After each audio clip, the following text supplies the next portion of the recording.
Dan pada diri saya, sebelumnya Assalamualaikum warahmatullahi wabarakatuh.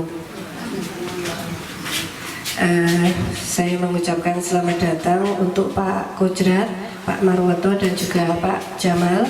Mohon izin saya di sini mau menyampaikan ilmu yang sudah saya dapatkan, dan saya juga mau minta izin pada Bu Heni, kemudian Bu Ning, Bu Oktina, Bu Tini, Bu Hartini, karena saya memberanikan diri untuk menyampaikan materi yang sedang dipelajari, yaitu tentang penerapan budaya positif di sekolah.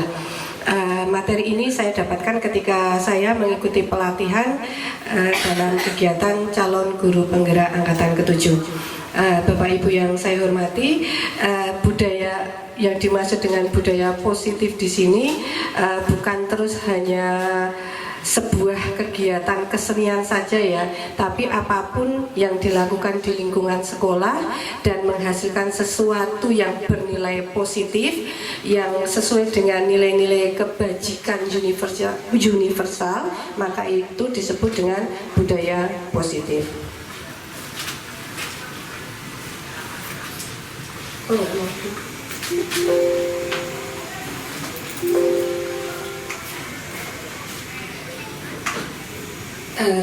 Bapak Ibu, berikut saya ini adalah contoh penerapan budaya positif yang ada di sekolah saya. Mungkin di sekolah Bapak Ibu juga menerapkannya, yaitu ketika pagi kita melaksanakan salam pagi, yang salah satu tujuannya adalah untuk mengurangi angka keterlambatan murid.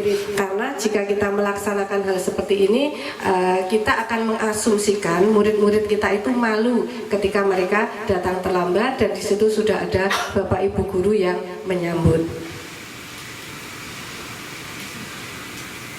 Untuk selanjutnya, budaya positif yang saya laksanakan itu adalah saya melaksanakan atau membuat keyakinan dan kesepakatan kelas yang akan kita laksanakan nantinya selama pembelajaran. Ini adalah contoh kesepakatan dan keyakinan yang saya lakukan di kelas saya. Ini disebut dengan budaya positif. Kenapa? Karena nantinya apa yang kita sepakati bersama di dalam kelas ini akan kita laksanakan bersama-sama.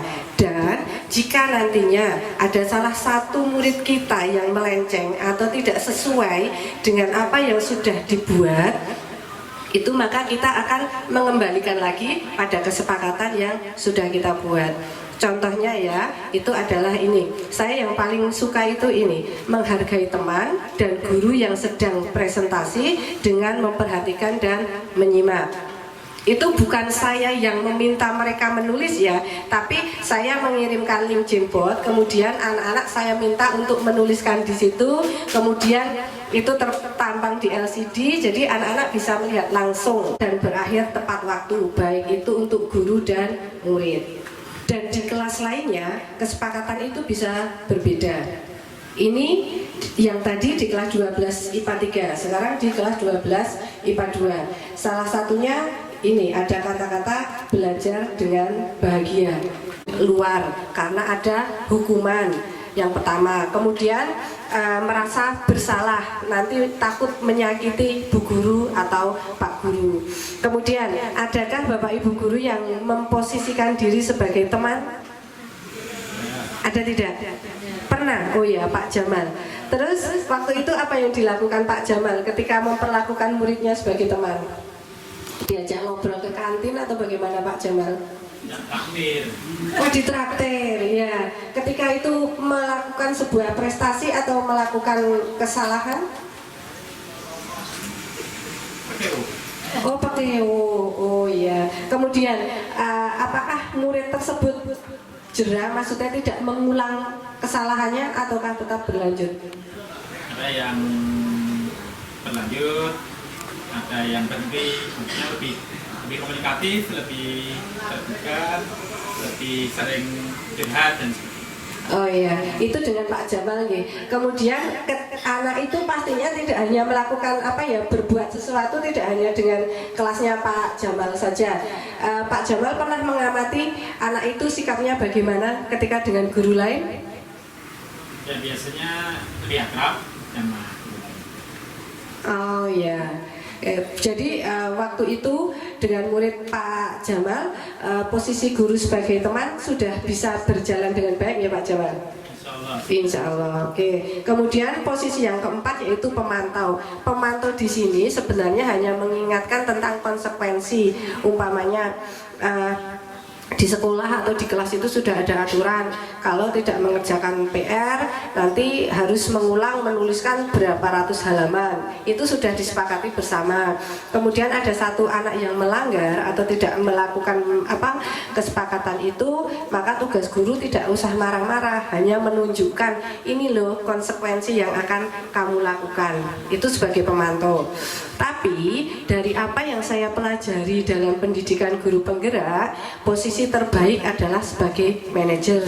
Karena apa? Di situ membimbing murid kita untuk menemukan motivasi atau kesadaran diri yang berasal dari diri sendiri. Jadi anak menyadari kesalahannya sendiri, kemudian anak memberikan solusi, mencari solusi sendiri, kemudian anak juga menyampaikan kapan itu akan dilaksanakan. Sebagai guru hanya membimbing saja. Jadi tidak perlu kamu harus begini, begini dan sebagainya.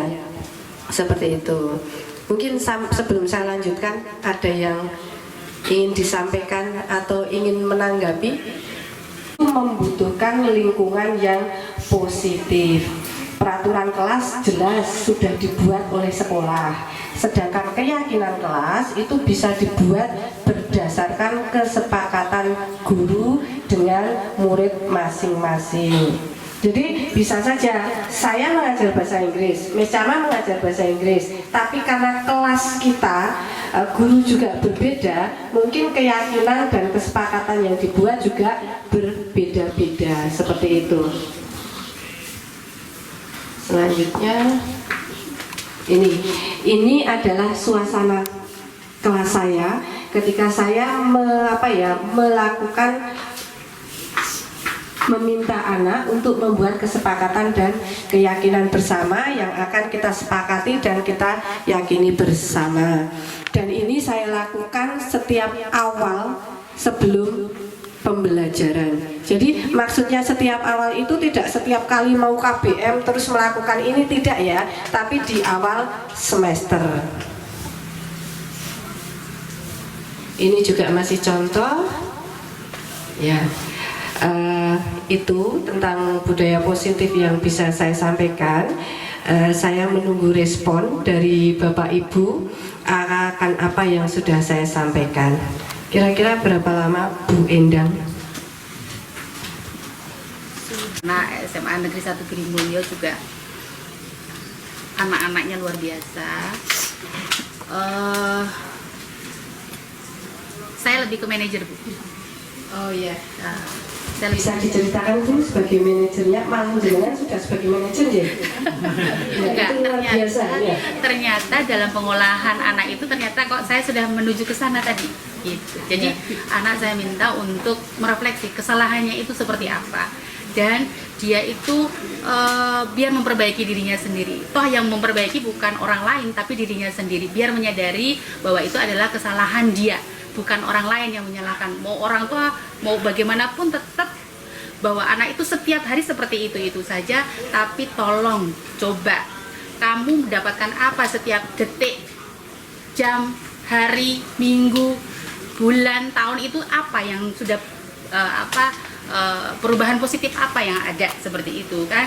Ternyata anak itu kan memang belum seperti itu saja gitu kan. Coba perbaiki sekarang, introspeksi pada diri sendiri, bercermin setiap langkah hidup kamu itu seperti apa.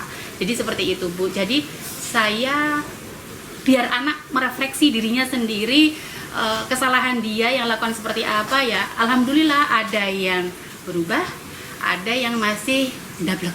Nah, seperti itu. Itu saja Bu Desi. Terima kasih.